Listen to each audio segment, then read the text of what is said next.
Hello बच्चों, चलिए आज का हमारा प्रश्न है, यदि a बराबर 1000 की घात 1000 व b बराबर 1001 की घात 999 है, तब हमें याद करना है इनमें से कौन सा विकल्प हमारे पास यहाँ से सही होगा। तो यहाँ से इस प्रश्न को करने हेतु तो हमारे पास यहाँ से हमारी मुख्य अवधारणा कार्य करेगी। मुख्य अवधारणा यहाँ से हम लेकर चलेंगे, यदि हमारे पास सीमा x का मान अग्रसर हो अनंत की ओर, तो 1 प्लस 1 बट्टे x की घात n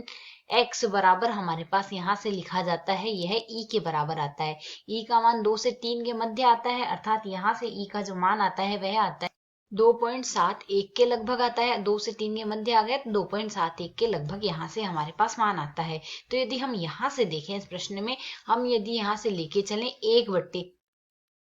1001 की घात 999 बट्टे में हम यदि यहाँ से लेके चलें 1000 की घात 1000, तो यह हमारे पास मान क्या आ जाएगा। इसे हम सरल करके यहाँ से ये लिख सकते हैं 1 बट्टे 1000 गुणा में आ जाएगा 1001 बट्टे में 1000 की घात 999 लिखा जा सकता है। यह हमारे पास यहाँ से मान आ जाएगा। इसे यदि हम यहाँ से सरल करें तो यहाँ से हम इसे क्या लिख सकते हैं,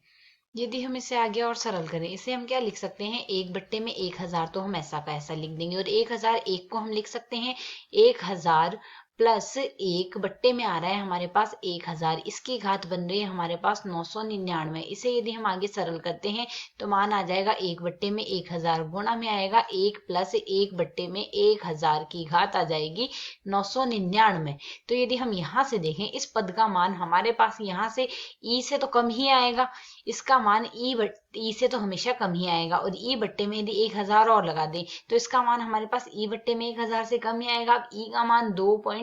कुछ के लगभग है, 2.71 के लगभग है, अर्थात यहाँ से हमारे पास हम जो ज्ञात कर रहे हैं 1001 बट्टे में 1000 की घात, यहाँ से यह जो मान आ रहा है इसकी घात है 1000 और इसकी घात है हमारे पास 999। तो जो इसका मान है वह हमारे पास यहाँ से यह जो मान है हमारे पास 1 से कम है, अर्थात यहाँ से हम लिख सकते हैं यह मान हमारे पास 1 से कम ही आएगा। तो यदि हम इसे सरल करें 1001 का जो घात है 999, यह हमारे पास कम आ रही है 1000 की घात 1000 से, अर्थात यदि अब हम यहाँ से देखें तो हमारे पास मान क्या आ रहा है 999 वाला पद तो b था, b का मान हमारे पास कम आ रहा है a से, b का मान यदि a से कम आ रहा है तो यहाँ से हमारा विकल्प ए सही हल है। आशा है समझ आया। धन्यवाद।